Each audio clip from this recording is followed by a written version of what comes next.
an interview with Julius Anderson by Shakaku Saidi and Heather Gray on May 5th, 1992, for the 25th Anniversary Journal.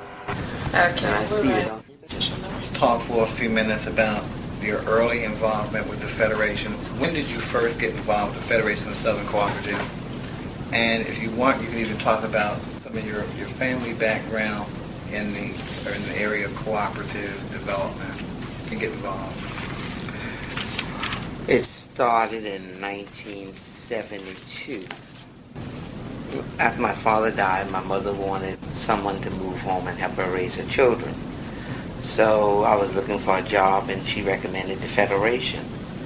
And I interviewed for the job at the Federation, and I got it as an accountant. And that's how I got started.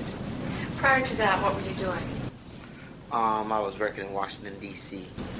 with a mechanical and electrical engineering firm as an accountant. And since I wanted to move home, I wanted to remain in accounting. So the Federation just happened to have had a position as a field accountant, and I was hired. Weren't you working in New York at some point as well? Mm-hmm. I worked in the meat industry, wholesale meat industry, for a food distributor, and I work in the accounting department, and that's where I got my start. Well, what about your family was involved with cooperatives? So my mother worked with the Federation for several years as a field organizer in the state of South Carolina. Specifically, she worked with the Santee Production and Marketing Cooperative in Greeleyville, which was in their home area, and they were a member of that cooperative. And it's through her effort, I guess, that I got involved in the co-op movement itself. So you were saying that your mother was involved with the co-op in Greenville? Greeleyville. Greeleyville. How do you spell that? Greeleyville, South Carolina, Williamsburg County. Okay, did you grow up in a rural community? On the farm. You grew up on a farm? Mm-hmm. Okay. And You were out in the fields working as a child? And as a man, all the way, all the way up until I got out of high school. I mean, farming was what my family did. What kind of farming? We did row crops and vegetables, and we grew just about everything you can imagine. Sugar cane, potatoes, tomatoes, all kind of leafy vegetables, string beans, cotton, tobacco, corn, oats. And your family owned the farm? Mm-hmm. They were small farmers. So this particular co-op in Greeleyville, Mm-hmm. was it established by the local farmers, small farmers that came together? Well, I'm not sure too much on the history of it, but I knew it grew out of the civil rights movement, and it was organized right, I think maybe a year or two after the Federation.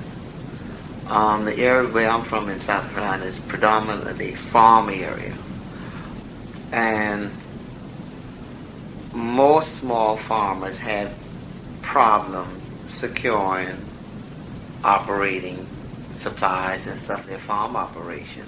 All of the farm supply operations were white-owned in the area where I'm from.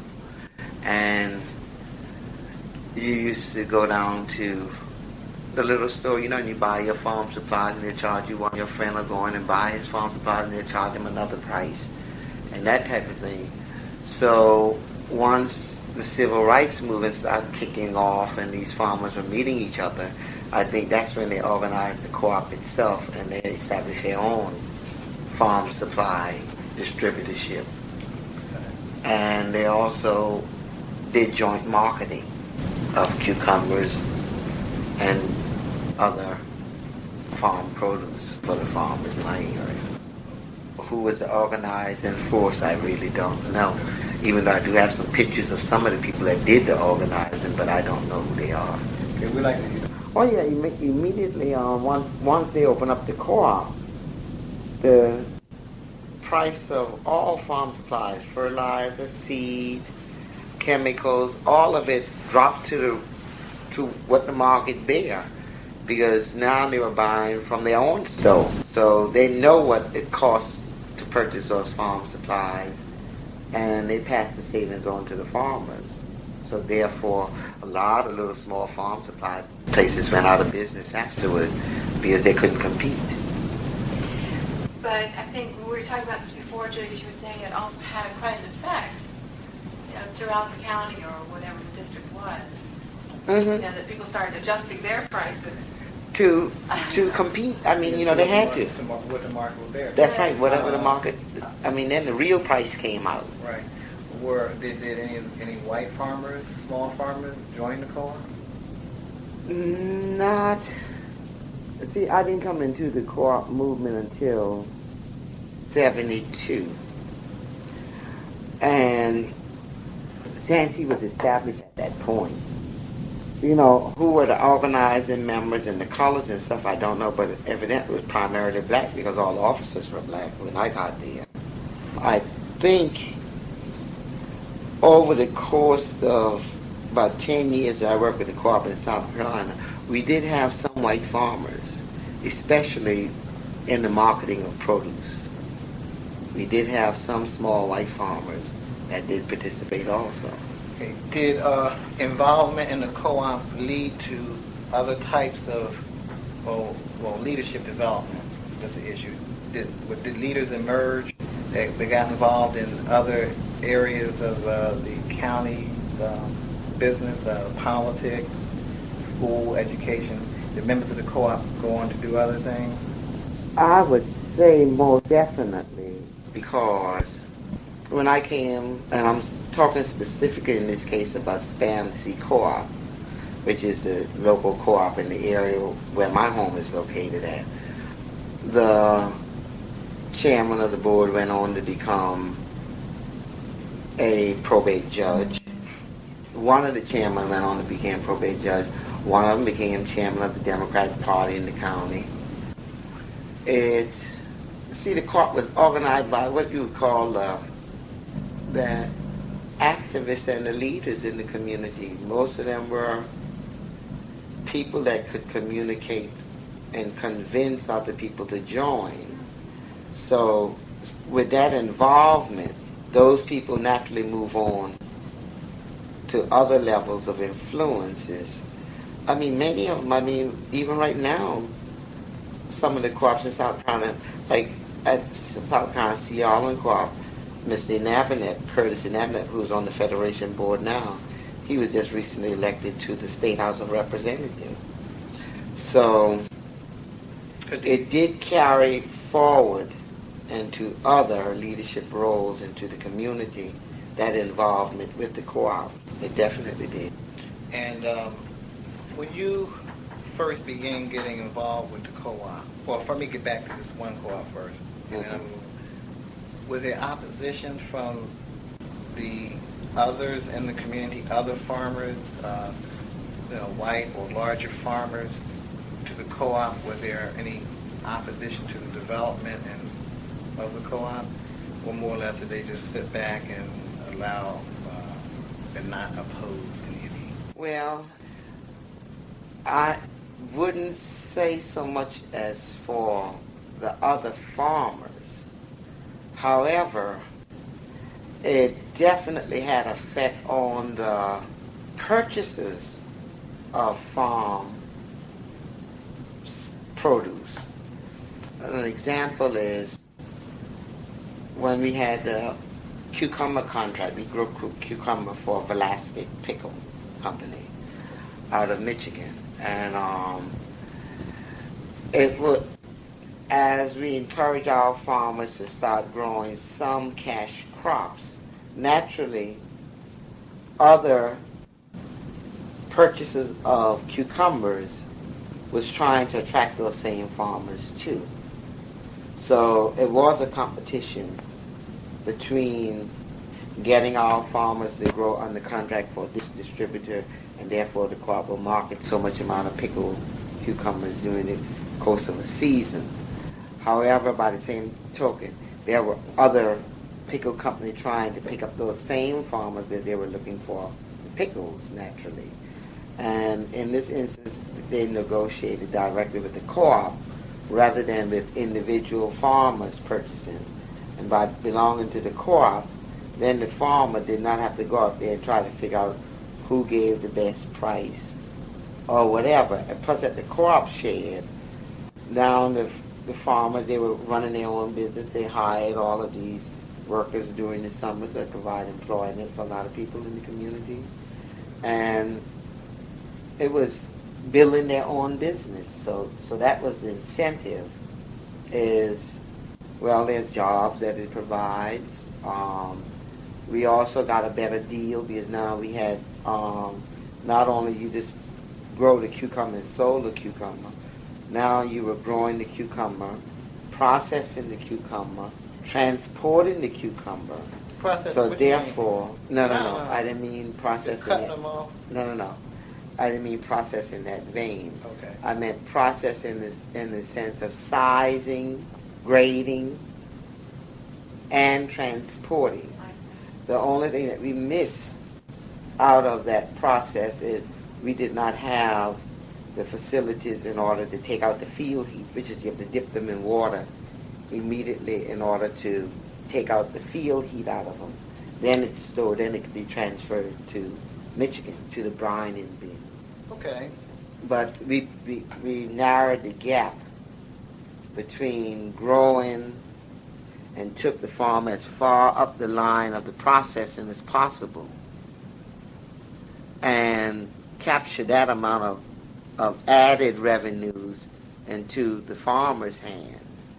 That was the goal of growing under contract for producers and stuff like that. And this happened the same thing with, and we don't want to talk about spam seed, but it happened with tomatoes down in Seattle and in Charleston area, also in the Frogmore area. And the same thing with when they did in Hilton Head Fishing Co-op and also Bluffton Oyster Cooperative. It's the same principle.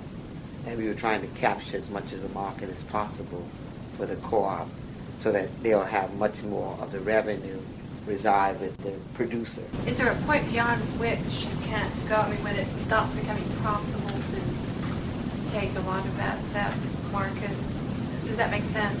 Well, I mean, did you get involved in every... Well, recently we've gone so far as to we've developed plans, and we were actually pursuing it pretty good up until 89, when we couldn't get the zoning law in the state of Alabama to do the whole plant, which would be a pickle processing plant, where we could take the farmer all the way up to including the pickle in a jar. That's been great. So, Why couldn't you get... well, we couldn't get the zoning. It was zoning. And Utah, Alabama, we could not get the county commissioners to zone the property properly so that we could build the plant. And it also had something to do with also we wanted them to help do the bond issue in order to generate the finance in order to build the plant, and then over a period of time you pay back the bond. So they refused to, and we could not, we weren't able to lift that. But right now they're looking in other states, maybe So they can build a plant someplace else. So you obviously see cooperative development as a really good means of economic development in poor communities. By all means, it's the same as if you grow apple, then why aren't your name on the box? Sell it now. It's the same principle. Why have a middleman capturing all of the profit when you can get a group of people together and try to take it as far up the line as possible? We call it vertical integration. Is really what the concept is to take, so that if you grow cucumbers, then you should be making pickles. I agree 100%. So you try to take it close from the consumer, well, from the producer to the consumer. That's what market you're trying to capture.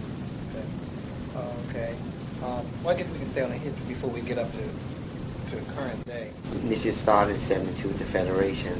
The territory that I covered was not just South Carolina. I was a field accountant going from co-op to co-op, establishing accounting system, monitoring system, training the staff. However, my territory was South Carolina, Louisiana, parts of Mississippi, some parts of Alabama. We had various co-op that we go to on a regular circuitous route and provide those services. At the time we had 4 field houses. The co-ops that I was given were primarily farm-oriented cooperatives and also some of the handicrafts cooperatives also. Yeah, speaking of which, other than, are there any more of those still in existence? Well, that are in existence, not that I know of. Well, yeah, I mean, Carver Home they do. Handicrafts? Well, they do sewing. Sewing. No, they started those. Organized, I think now the state is primarily involved in organizing those craftsmen. However, they were never molded into a co-op that I know of. I think now they are, though. Mm-hmm. Since you are the first professor, do folks like to see you come or not like Oh, but they did, because see, it was. you wonder, here comes Julius, you know. Oh, no, it did because they really wanted to know the How to do it financial right. position. Yeah, how to do it. And they wanted to know the financial position. Okay. And that was, and there was a lot of training in there too. We trained people to be bookkeepers. As a matter of fact, some of the people you done trained to be bookkeepers have gone on to become accountants. Okay? Great. See, that's important. That's important. So- Some of the people you train to be bookkeepers who go on to account. Mm-hmm. They make much more money than I do. Mm-hmm. Related, but you're in the struggle. Yeah. But since you dealt with financial management and training and all that, could you say something about how you clearly see income and the financial situations of the farmers and community improve after the co-op was developed, or as it was developed as cooperative? So these farmers actually made more money, bottom line, by being a part of co-op. Mm-hmm. That's why they stayed in the farm. It wasn't until the late 60s when, especially through the South, we went through about 5.5 years of drought.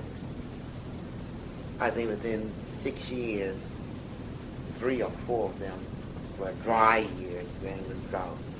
So that was the wiping out process we saw a dramatic decline in farmers during that time. And it was right after a lot of them had just expanded, so that really killed a lot of them. I think, and from that point on, it's always been steady decline since. But we were in the early 70s, until really about 76, 77, it was definitely an increase in farmers, and I'm sure in their income too. But after a lot of them suffered those drought years, it is a lot of people got out of farming at that time. Some of them had to voluntary, and a lot of it was involuntary because their debt load was too high, so they had to get out of farming. Did you counsel and work with individual farmers and co-op staff as it related to saving land, financial issues related to that, getting financing from the farmer's home, or helping to fill out the applications, or helping to show them how to get loans, grants, taxes, and how to read and understand these taxes? Did you work on that aspect at all? No, not to a large extent. However, we are membership oriented, so therefore we provide service to the co-op itself. Then the co-op had staff that worked with individual farmers. One was assisting them developing farm and home plans and stuff like that. Most of my input was of a technical nature to the co-op itself to make sure that the co-op remained sound. And the co-op staff then worked with its membership and making sure everybody go down and have their crop insured. Make sure that you fill out your farmer's home application in time so that you get your farm operating loan sometime. Developing what type of crop the co-op will be involved in this year, and also providing assistance to farmers who are growing something that the co-op did not handle, getting them in touch with market. And the co-op also did a lot of work in and training farmers in order to what they call book the break, at least to the break-even point for your crops before you even plant it. Like you say, well, I'm going to plant corn this year. So if you're going to plant 100 acres of corn, and they said, all right, corn for delivery in August is going for $5 a bushel. Before the planting season, you want to make sure that you guarantee to sell corn at a price that will at least break you even during the course of your harvest season. And because, the price of corn in August might be up, it might be down. The odds are it will be down. So therefore, you would try to book at least for the minimum amount of corn that you expect to grow. So that you will at least have some secure position, making sure your operation will pay for itself. I don't know if I explained this. And then take a gamble on, any excess that you either hold until the market gets better or sell if the market is if you're still getting a good competitive price at the time when you do your harvesting. But those were pretty much the role from the educational part from the co-op working with its members. We provide more or less, the resource people to make sure they had the information in order to share with their members. How about we move on up a little bit to the late 70s, early 80s, and I'm sure you were involved intimately with the Sumter County situation. Mm-mm. Raymond Tyson. Mm-hmm. And President's controller. Okay, I became controller in 83, I think. Linda Cabot became controller in 81. So Raymond was, then it was Raymond. Raymond had to be the one. Because I think Raymond was the one who testified and everything else. Also at the time we had some CPA VISTA volunteers on our staff that also assisted during that time, which was Richard's Piper. So they will have much, much more information on what all transpired. See, I didn't know and I wasn't involved. Specifically, we're just going to do a narrative, and John's going to probably do an analysis of what he feels were the causes and motivations. We don't really need to know. Well, why don't you just tell us, what did they want? What did they ask for? They wanted everything, right? According to what I've read. Oh yeah. Well, see that I don't know. Okay. Exactly what they requested, I don't know. However, from what they told me, it was every piece of financial document relating to what you all of your operations. It seemed to, by working in the field, I do know that at the time we did it, we were into energy rehabilitation of housing. And the FBI definitely visited a lot of people who participated in that program to find out where your house insulated. Did you receive the little $50? And all they received was $50 to keep records for 2 years, so they can say, okay, this is before your house was rehabbed, and this was my energy cost. Now that my house has been rehabbed, they wanted to keep track for a year. This is what my energy cost is and compare those savings. So as a way of encouraging the homeowner to keep and provide those records, there was a $50 stipend that they gave them, okay, to keep the records, etc. But so I do know that they walked from house to house to house to house to house, checking on it, based on the feedback we got. It was basically to see whether there was any kickback or something like that involved. Do you think it was just a general petition type of petition to try to find anything they could find on the Federation, since you all were really organized poor people? No, I think it was basically a thing of they did not understand what the Federation was. Here, you must remember during the time when this took place, at one time you could go and get programs funded directly out of Washington with the Labor Department, Community Services Administration, or HUD or whatever. They funded projects directly out of Washington. So, say the Federation got a Labor Department contract for, say, $1 million to provide services for their membership. All the people in Alabama, or in specific right around Epps, could see was that the Federation got $1 million contract, and what happened to the money. They couldn't see that we had offices in South Carolina.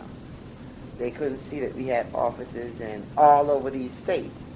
In specific, I think it had to do, I don't know if it was specific in regard to when we had under the Department of Commerce, under the Office of Minority Business Enterprise Program.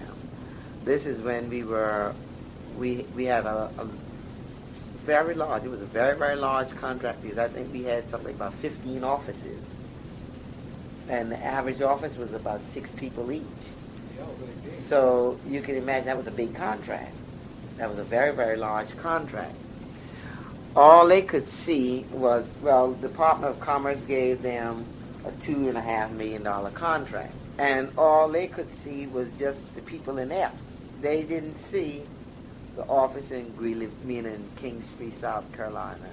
They didn't see the office in Jackson, Mississippi. They didn't see. And I was going to say, not only that, they couldn't see it, but I'm sure somebody told them, or they saw a piece of literature and saw you all had these offices.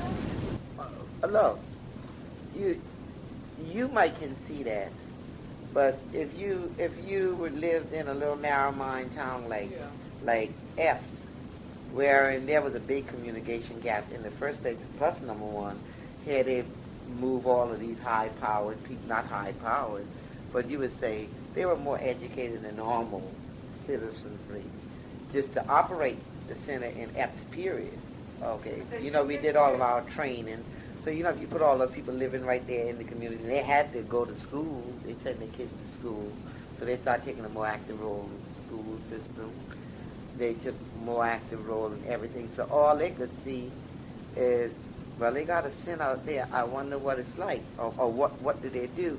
Well, they got a $2.5 million contract and so on and so on and so. And all they could see was Epps. They did not see the Federation and its members and how big and wide in the area the impact of all of these programs were. They could only see it from a local community point of view.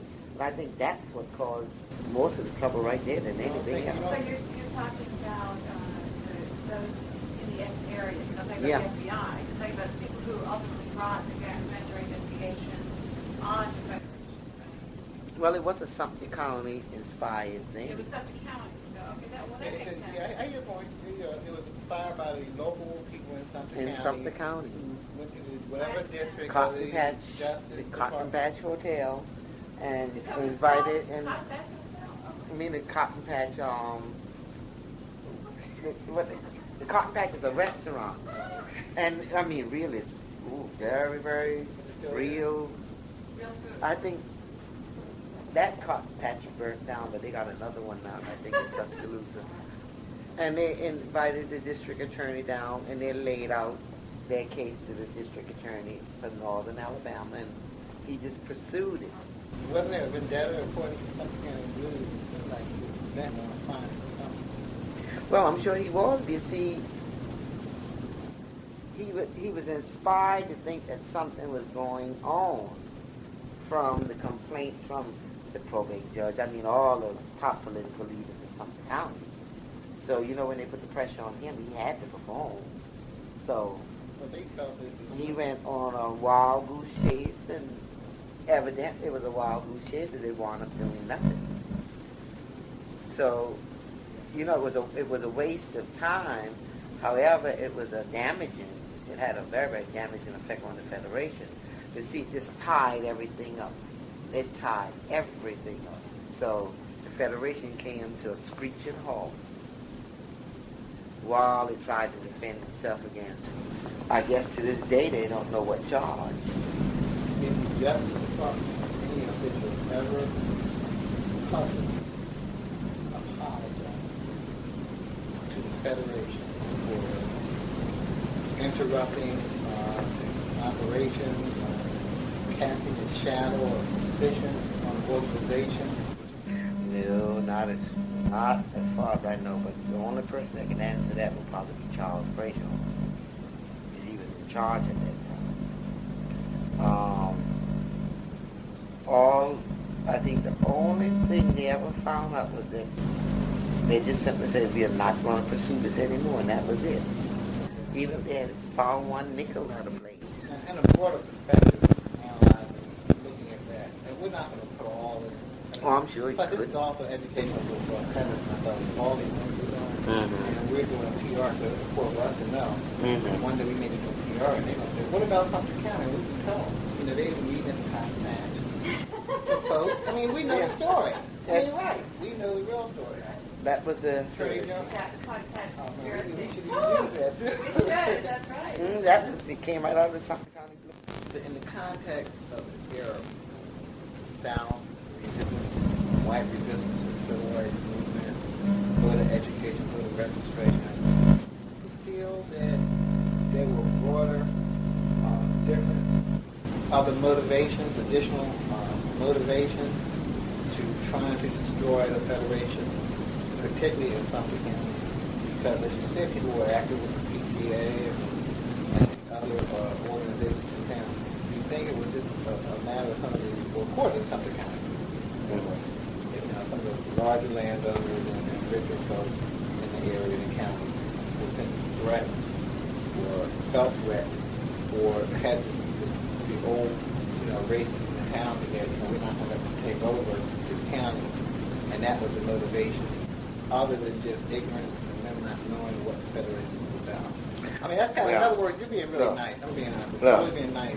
You have to look at it like this now. You know the atmosphere that the Federation was established when they purchased the property in Sumter County. In order for the landowner to sell the Federation that property, the Federation had to go to court. So you know right there they did not want you there. Okay. So why they had to go to court? They had to go to court because they refused to accept the bid of the highest bidder. The Federation was the highest bidder. I'll be darned. And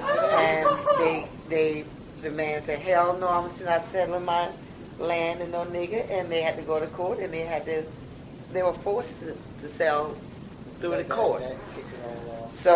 So right there, you had a problem. Right. And it was a foreclosed piece of property that was out there, okay? Right now, you can look right at our training center right now. You see the little dirt road that come off of Sumter County Highway 20 that leads into the Federation Place. The reason why, right at this minute right now, while that road is not paved, it is because the owner, even though he's dead now, but his son still carry on the same tradition, refused to make that road any better access. He refused to allow it to be paved. We have an easement in order to get to our property, true enough, but any improvement to that road has to have the approval of the owner. So therefore, right at this moment, we can pave any which way we want up in there. We even had an airstrip up in there. but you will not I gotta get ask any. I gotta ask you for that. Yeah, it was on the property automatically. We purchased it. That they refused. He refused because see, he didn't want you there in the first place. So they kept making it as difficult as possible. That's why those cows are there. It's all by design. It's not an accident. The same thing, that little rinky-dink barn, as soon as you turn in there. All of that is there intentionally. It is not accidental. What do you mean? Why the cows? What does that have to do with? Oh, because then, with the gates and everything, now this man got thousands and thousands of acres of land, so it isn't as though his cow had to graze there, okay? But we had to put in, well, first of all, it was a gate. So therefore, every time you enter and exit, you have to open the gate and make sure the man cow don't get out. Well, you can imagine if if the Federation had, at one time we had about 200 employees or something like that. And can you imagine all? Yeah, well, no, they didn't all work out of that. But we always had staff meetings there. We had a lot of training there. All meetings and stuff were there. When you had thousands of people there, okay? So eventually we put in what they call it, a cattle crossing thing there, and they can't get out the gate because they ever walk out and broke their leg or something, you know. It's on roll bars where the gate is at, but you still have to have a gate, okay? So then that made it much easier because then you didn't have to open these gates every time you came through. All day long somebody had to get out and open the gate. Please don't leave the gate open because then you got another problem. So it was right from the beginning the Federation faced opposition. So that ain't nothing new. They knew they had opposition and they knew they were going to have opposition forever. That's why one of the first projects was housing. You know, because those sharecropper farmers said, get off of my land. If you're not going to buy at my stove and you're not going to follow the rules according to what I want, get the hell off. And some of them did leave. And if you've seen some of the houses, now you know when we established Whitney Hills down there, to see what those people move out of to move into those brand new homes was really something to see. I mean, you were talking about these little shanties, as a matter of fact, you go and look at them right now, and some of them still standing. When I get to have I'm serious, okay? So you accept, okay, we understand that basically it was opposition from the beginning. From the beginning and all the way through, it just exasperated itself as it went along, especially when they start sending their kids to schools and then they start getting involved in the community. So, you know, that's automatically going to create even more conflict. So the relationship in Sumter County has always been a very, very rocky one with the political establishment. That's a fact. Not as much as it was before.